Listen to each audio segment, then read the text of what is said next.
नया दिन, नई खबर, हर बड़ी खबर पर हमारी नजर। खबर जिसका हम पर, आप पर और देश की सियासत पर होगा असर, और इस बड़ी खबर के हर पहलू पर बजेगा नगाड़ा, क्योंकि यह है जनता का अखाड़ा।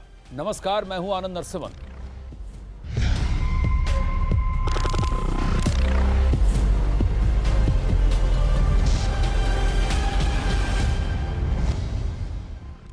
कोरोना वायरस की दूसरी लहर में आज का दिन दहलाने वाला है, क्योंकि आज एक दिन में देश में जो आंकड़े आए हैं वो दुनिया भर में एक दिन में आए आंकड़ों में सबसे ज्यादा हैं। इस महामारी से बचाव के लिए लॉकडाउन और कर्फ्यू के दौर का भी पूरा प्रकरण जो है शुरू हो चुका है। सरकारें सख्ती बरत रही हैं ताकि कोरोना के विस्फोट पर काबू पाया जा सके, लेकिन ऐसा नहीं है कि हर तरफ बस निराशा और मायूसी और हताश कर देने वाली खबरें आ रही हैं। वायरस अगर लाखों लोगों की जिंदगी पर भारी पड़ रहा है, तो कोरोना से जुड़ी हर तरह की आफत से लड़ने के लिए और लोगों की मदद करने के लिए एक पॉजिटिव फोर्स भी हर मोर्चे पर डटी है। और ये भी हमारे समाज में से ही कुछ ऐसे सक्रिय व्यक्ति हैं जो कि, और समाज और कुछ संगठन हैं जो कि साथ मिलकर आगे बढ़कर काम करने की कोशिश कर रहे हैं। कोरोना काल के ये युद्धवीर दवाखाना, ऑक्सीजन सिलेंडर, प्लाज्मा, यहां तक कि मुफ्त में अस्पताल तक पहुंचाने का इंतजाम भी कर रहे हैं। सब कुछ पूरी शिद्दत के साथ हो रहा है। कोरोना वायरस से पीड़ित मरीजों के साथ साथ उनके घर वाले भी दवा से लेकर खाने तक की कई परेशानियों से लड़ रहे हैं। ऐसे में शहर शहर में पीड़ितों की मदद के लिए एक फोर्स जुड़े हैं। कुछ जाबाज ऐसे सामने निकल कर आए हैं, कुछ ऐसे कोरोना के युद्धवीर जो आगे जुड़ रहे हैं लोगों से, और ये सब हमारे आसपास मौजूद हैं।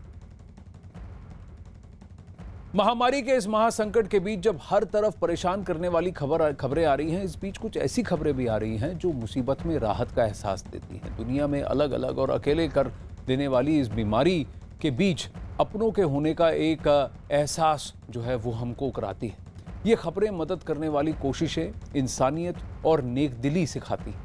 ऐसी ही एक खबर भोपाल से मिल रही है, जहां ऑक्सीजन की कमी के बीच पहला ऑक्सीजन बैंक शुरू किया गया है।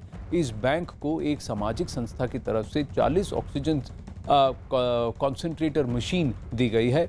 इस बैंक के लिए सरोकार नाम का एक एनजीओ भी आगे आया है, जो ऑक्सीजन की कमी से जूझ रहे लोगों के घर तक मुफ्त ऑक्सीजन पहुंचाने का काम कर रहा है। इसके अलावा संस्था की तरफ से मरीजों और उनके परिवार को ऑक्सीजन के इस्तेमाल और उसको इस्तेमाल करने का तरीका भी सिखाया जाता है, ताकि कम से कम ऑक्सीजन का प्रयोग किया जाए।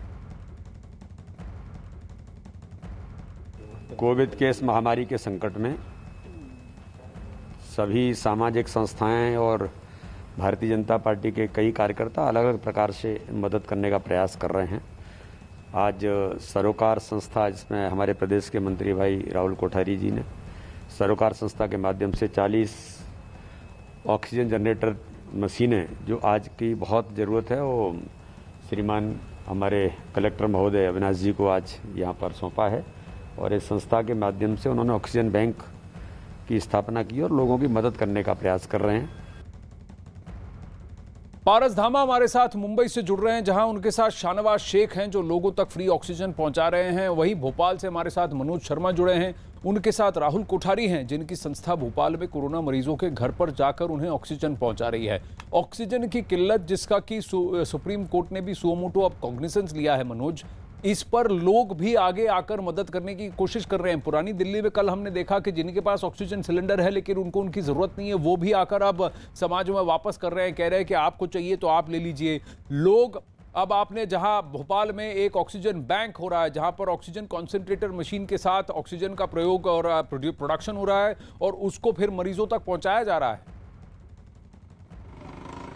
वाकई आनंद, जिस समय मैं ऑक्सीजन बैंक के ऑफिस में, शिवाजी नगर भोपाल में ऑफिस है, और मैं आपको दिखाऊंगा दरअसल जो कहानी जो कहते थे, सुनते थे, और जो एक गाना बड़ा मशहूर हुआ करता था आनंद की, जीना तो है बस उसी का जिसने ये राज जाना, है काम आदमी का औरों के काम आना। इस वक्त में इस तरह के लोग उठ के सामने आ रहे हैं।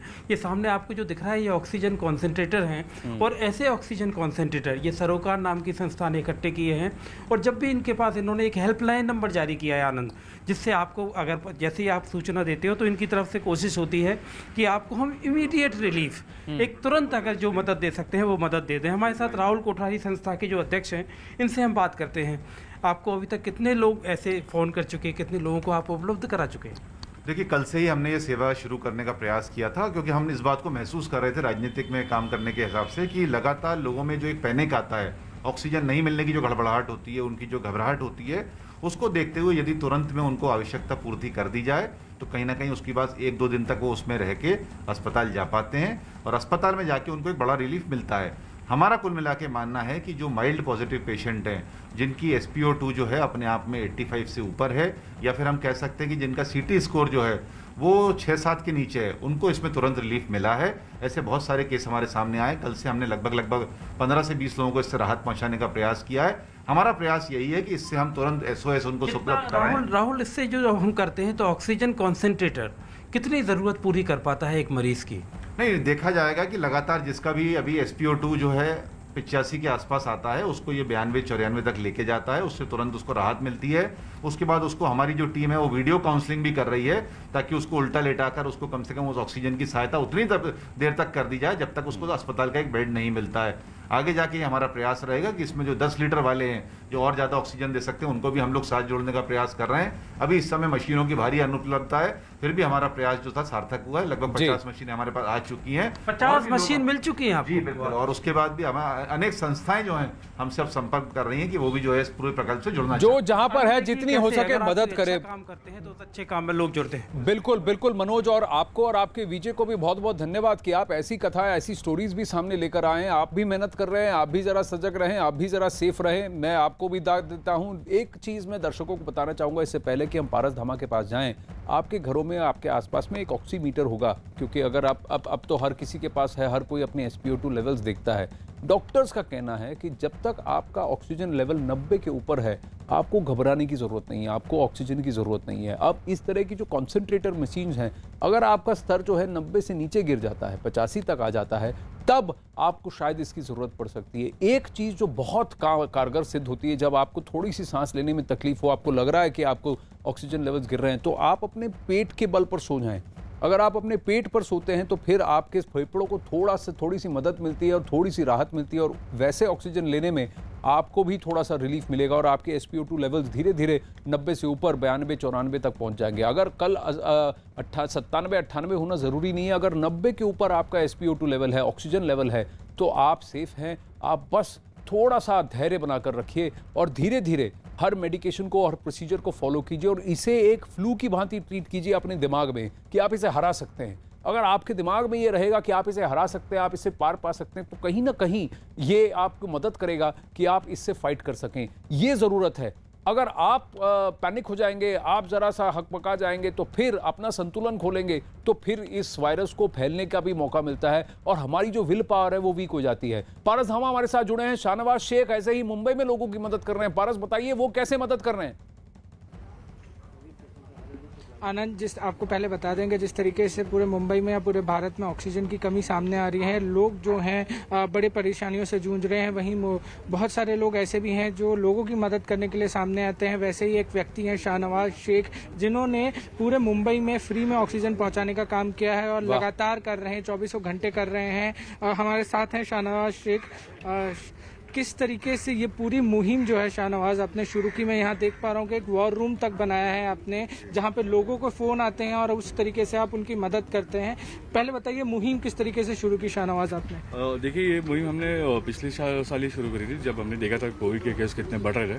तो तभी पता चला था हमें कि मतलब लोगों को हॉस्पिटल में बेड नहीं मिल रहा है और काफ़ी परेशानी हो रही है। जो ऑक्सीजन सप्लाई नहीं था, वेंटिलेटर्स अवेलेबल नहीं थे हॉस्पिटल में, तो काफ़ी लोगों की जान चली गई थी टाइम पे ये सब चीज़ें नहीं मिलने की वजह से। तो मैंने सोचा कि अगर हम लोग इसके लिए कुछ काम करेंगे तो शायद हम लोगों के काम आ सकते हैं।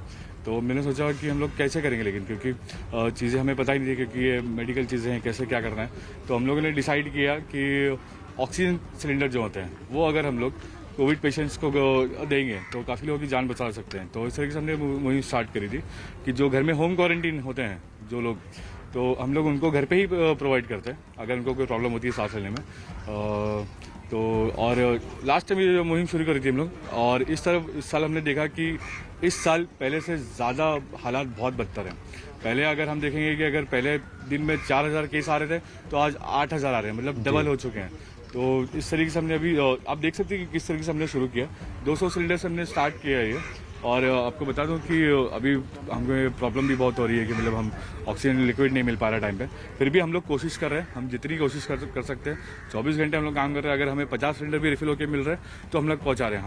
हमारा मकसद ये है उन लोगों तक ये सिलेंडर पहुँचाना जो लोग होम क्वारंटीन है, अपने घर में आइसोलेशन में है। बिल्कुल, उनको सैचुरेशन में प्रॉब्लम होता है, जैसे कि 91, 90 या 92, हम लोग अगर घर पे पहुंचा दें उनके, तो कई लोगों का सैचुरेशन मेंटेन हो सकता है घर पे, उनको हॉस्पिटल जाने की जरूरत नहीं पड़ेगी और इससे हॉस्पिटल पे जो प्रेशर आ रहा है वो कम होगा। तो हमारा मकसद यही है इस तरीके का काम करना। हम लोग अगर कोशिश कर रहे हैं कि हमारी वजह से अगर हम ये काम करने से अगर हॉस्पिटल पे प्रेशर कम है तो बहुत अच्छी बात है। बहुत कितने लोगों की टीम जो है आपके साथ काम करती है? हम देखिए तकरीबन 15 से 20 लोगों की हमारी टीम है। हमने टीम को डिवाइड किया, जैसे कि जो एक टीम है जो ऑक्सीजन सिलेंडर के लिए काम कर रही है, एक टीम है हमारे वॉर रूम में काम कर रही है, एक टीम का काम है सिर्फ ऑक्सीजन जो सिलेंडर है उसको लेके जाना, रिफिल करा के लाना, और मतलब इस तरीके से हमने पूरी काम को बांट लिया है। बहुत बढ़िया। देखना चाहेंगे किस तरीके से वॉर रूम का काम होता है?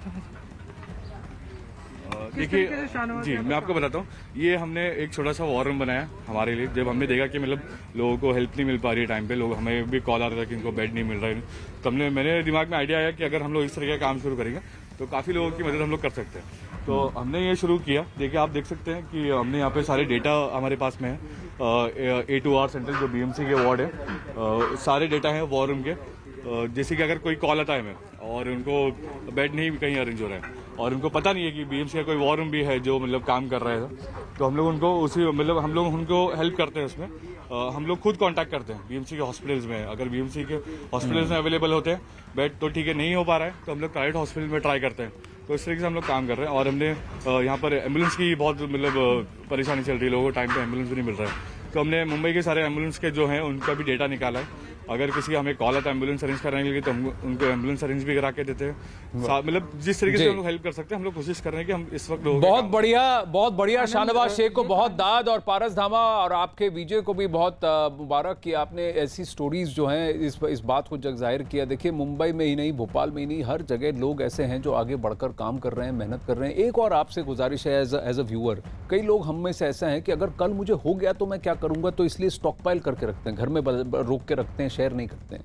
आज आपकी वजह से किसी और को नहीं मिल रहा है, उसकी जान को खतरा है, तो मेरी आपसे गुजारिश है कि ऐसा मत करिए। अगर आपको ज़रूरत नहीं है तो किसी ज़रूरतमंद को ज़रूर दीजिए, और हाँ जितनी ज़रूरत हो उतना ही प्रयोग कीजिए। अगर आपके पास अगर आप ठीक हो गए हैं, स्वस्थ हो गए हैं, तो फिर उस सिलेंडर को किसी और को दे दीजिए जिसको ज़रूरत हो। और ऐसे बहुत सारे लोग हैं जो आपके साथ कोऑर्डिनेट करेंगे। हर कोई अगर थोड़ा करके दूसरे किसी और की मदद करेगा तो इस आपदा से हम पार पा सकते हैं। ये जो केस लोड जैसे सर्ज हुआ है ये नीचे भी उतरेगा, लेकिन कुछ दिनों की बात है और हमें संभलने की ज़रूरत है, साथ चलने की ज़रूरत है। अब मैं आपको बताना चाहूँगा कि जानलेवा कोरोना के कहर के बीच ऑक्सीजन की कमी जम्मू कश्मीर में भी सामने आ रही है। इस समस्या से निपटने के लिए कुपवाड़ा में एक अस्पताल में एक बड़ा ऑक्सीजन प्लांट लगाया गया है, जिससे अब अस्पताल को राहत मिल रही है और मरीजों को सही इलाज भी मिल रहा है।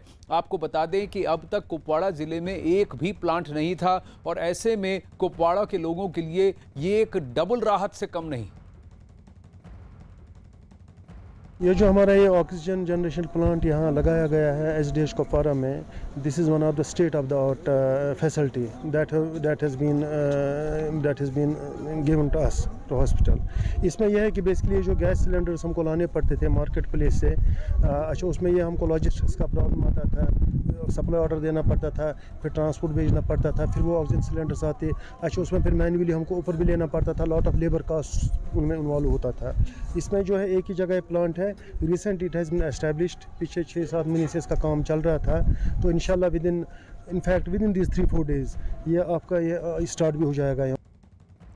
और PM केयर्स फंड्स के तरफ से फंड्स रिलीज हो रहे हैं और देश भर में अस्पतालों में अब इस तरह के प्लांट लग रहे हैं। इन प्लांट्स को बनने में, तैयार होने में और फंक्शनल होने में थोड़ा समय लगेगा, और उसी समय के बीच में जहां ये ऑक्सीजन की किल्लत है, हमको एक दूसरे की मदद करनी है, थोड़ा सा धैर्य बनाने की ज़रूरत है, और जहां जहां से पैनिक कॉल्स आ रहे हैं उन पर रिस्पॉन्ड करने की भी ज़रूरत है। सरकार भी अपनी जगह सजग है, जियो टैग कर रही है ऑक्सीजन ट्रांसपोर्टेशन को और ऑक्सीजन ट्रक्स को, और उनको पहुँचा रही है, पर इसको पहुंचने में थोड़ा सा वक्त लगेगा, और उस वक्त के बीच में ही सब्र है, और ये सब्र ही हमारा इम्तिहान लेगा। ये सब्र का इम्तिहान है कि हम कोशिश करें कि होल्ड ऑन करें अपने विल पावर के साथ, और साथ में लोगों की मदद जहां तक हो सके करें। इससे जानें बचेंगी, इससे थोड़ा सा समाज के अंदर एक धैर्य भी बंधेगा। अब वहीं बात मैं करूं कि हमारे यहाँ हमारा न्यूज़ 18 का स्टूडियो है, यहाँ नोएडा में सेक्टर 18 में यहीं आसपास एक बहुत बड़ा गुरुद्वारा है और वहाँ का गुरुद्वारा लोगों की मदद करने के लिए आगे आया है। ये कहानी यहाँ जहाँ मैं हूँ वहाँ से ज़्यादा दूर नहीं है, लेकिन बहुत बड़ी बात है कि यहाँ कोरोना के मरीजों के लिए खाना जो है वो भेजा जा रहा है, पहुंचाया जा रहा है। लोग खुद अपनी इच्छा से इस पहल में जुड़ रहे हैं और क्वारंटीन और आइसोलेशन में रह रहे लोगों के घरों तक खाने के पैकेज जो हैं ये पहुंचाए जा रहे हैं। तो जो मुहिम बंगला साहिब ने दिल्ली में छेड़ी, वही गुरुद्वारा यहाँ सेक्टर 18 नोएडा में उन्होंने भी छेड़ी है। ज़रूरतमंद लोग इससे संपर्क करके अपना खाना मंगवा सकते हैं और मुसीबत के वक्त ये इनकी पहल है जो बहुत ही सराहनीय है। ज्ञानी जी, ये बताइए, ये खाना जो पैक किया जा रहा है ये कोरोना पीड़ितों के लिए है, कैसे आप पूरा मैनेज करते हैं और कितने लोगों को एक दिन में, कितने कोरोना पीड़ित हैं जिनको एक दिन में खाना पहुंचाया जाता है? वाहिगुरु जी का खालसा, वाहिगुरु जी की फतेह जी। ज्ञानी गुरप्रीत सिंह, हेड ग्रंथी गुरुद्वारा श्री गुरु सिंह सभा सेक्टर 18 नोएडा से। ये हमारी सेवा जो है लास्ट सितंबर से चल रही है। तभी हमारे कोई गुरुद्वारा साहब की कोई फैमिली थी, उनकी रिक्वायरमेंट थी, तो तभी मेरे को आइडिया है कि भाई बाकी भी जो फैमिलीज़ हैं उनके लिए क्यों ना करा जाए। तो हमने ग्रुप में शेयर करा, तो जो भी डिमांड उस वक्त आई हमने उनके लिए, तभी वो कोविड पेशेंट जो क्वारंटीन है उनके लिए लंगर का प्रबंध करा था हमने, लंच और डिनर। और बीच में जो रुक गई तब रिक्वायरमेंट भी कम थी, इस बार रिक्वायरमेंट ज़्यादा है। 8 अप्रैल को मेरे को पहली कॉल आई थी इस बार कि आपको हमको खाना चाहिए, तो हमने उसी दिन से शुरू कर दिया है। आज ये बढ़ के जो है तकरीबन अभी मेरे पास जो है 1000 लोगों की रिक्वायरमेंट है, जिसमें कुछ पैकिंग जा रही है, कुछ सोसाइटीज़ के लोग हैं जो अपने आप वहाँ सेवा करते हैं, यहाँ से खाना बना ले जाते हैं, वहाँ पैकिंग करके वो वहाँ डिस्ट्रीब्यूट करते हैं। नोएडा में सेक्टर 18 और उसके आसपास 1000 लोगों को खाना पहुंचाने का काम कर रहा है ये गुरुद्वारा, और उसके साथ वॉलंटियर्स जुड़े हैं। अगर आप भी जुड़ सकते हैं किसी के साथ जो मदद करने के लिए उठे हैं, तो ज़रूर उनकी मदद कीजिएगा। वहीं छत्तीसगढ़ की राजधानी रायपुर में 2 लड़के इन दिनों किसी मसीहा की तरह कोरोना मरीजों की मदद कर रहे हैं। इन दोनों लड़कों ने एम्बुलेंस की कमी को देखते हुए अपनी कार को ही एम्बुलेंस बना लिया है। इस कार में ऑक्सीजन सिलेंडर समेत कई ज़रूरी उपकरण भी लगाए गए हैं और ये लोग अपनी सेवा मुफ्त दे रहे हैं। दोनों मददगारियों का कहना है कि जब उन्होंने एम्बुलेंस की कमी से परेशान होते हुए लोगों को देखा तो उनके दिल में सेवा करने की ये भावना जागी है। अब वहीं दिल्ली में बीती रात पुलिस ने मुसीबत के समय में मिसाल पेश की है। दक्षिणी दिल्ली में बत्रा हॉस्पिटल में जब ऑक्सीजन की भारी किल्लत हो गई, तब 350 मरीजों के लिए महज 2 ही घंटों का ऑक्सीजन बचा था। तब अस्पताल के लिए दिल्ली पुलिस के डीसीपी को उनकी टीम के कई इंस्पेक्टर मसीहा बनकर पहुंचे। जी हां, पुलिस ने काफ़ी मशक्क़त के बाद और अपनी निगरानी में ऑक्सीजन टैंकर को अपनी सुरक्षा के बीच अस्पताल तक पहुंचाया, जिससे मरीजों तक समय रहते ऑक्सीजन भी पहुंच सकी और बड़ी मुसीबत को टाला भी जा सका। अब वहीं कोरोना के भयंकर खतरे के बीच लोग बचाव के नियमों को सही तरीके से पालन करें, इसके लिए JECRC यूनिवर्सिटी के छात्रों ने एक ख़ास मशीन तैयार की है। ये मशीन बिना मास्क वालों को और मास्क ठीक तरीके से नहीं पहनने वालों को पहचान करती है। छात्रों ने इस मशीन को ऐसा बनाया है कि इससे घर या दफ्तर के गेट पर आसानी से लगाया जा सकता है। बिना मास्क के या ठीक तरीके से मास्क नहीं लगाने वाले अगर गेट से एंटर करने की या आने की कोशिश करेंगे तो इसमें लाल बत्ती जल जाती है और सायरन भी बज उठता है। इस मशीन को जल्द ही बाजार में उतारने की तैयारी भी की जा रही है। मैं तो कहता हूं हर ऑफिस में लग जाना चाहिए और जो मास्क और हर मार्केट में लग जाना चाहिए इसे, और जो वायलेट करे उसे वहां से निकाल दीजिए, आधे दिन की उसकी पगार छीन लीजिए या कहिए कि आप 15 दिन तक वापस इस मार्केट में नहीं आ सकते। इस तरह से कम लोग रूल्स को फॉलो तो करेंगे। काबू होता जा रहा है और कोरोना से बचने का एक ही उपाय है, मास्क लगाएं। लेकिन सवाल ये है कि सामने वाला अगर मास्क नहीं लगाता तो फिर क्या करें, और ख़ास तौर पर ऐसे वक्त में जब आपके घर पर कोई आ रहा हो, आपके दफ्तर के अंदर कोई आ रहा हो और उसने मास्क नहीं लगा रखा हो। जयपुर की JECRC यूनिवर्सिटी ने एक इनोवेशन किया मास्क को लेकर कि एक चिप बनाइए जिसके ज़रिए अगर मास्क नहीं लगा रखा तो डिटेक्ट हो जाएंगे और बिना मास्क आप एंटर नहीं कर पाएंगे। ये देखिए कि ये चिप है और अभी मैंने मास्क लगा रखा तो ग्रीन लाइट जल रही है, मास्क नहीं है।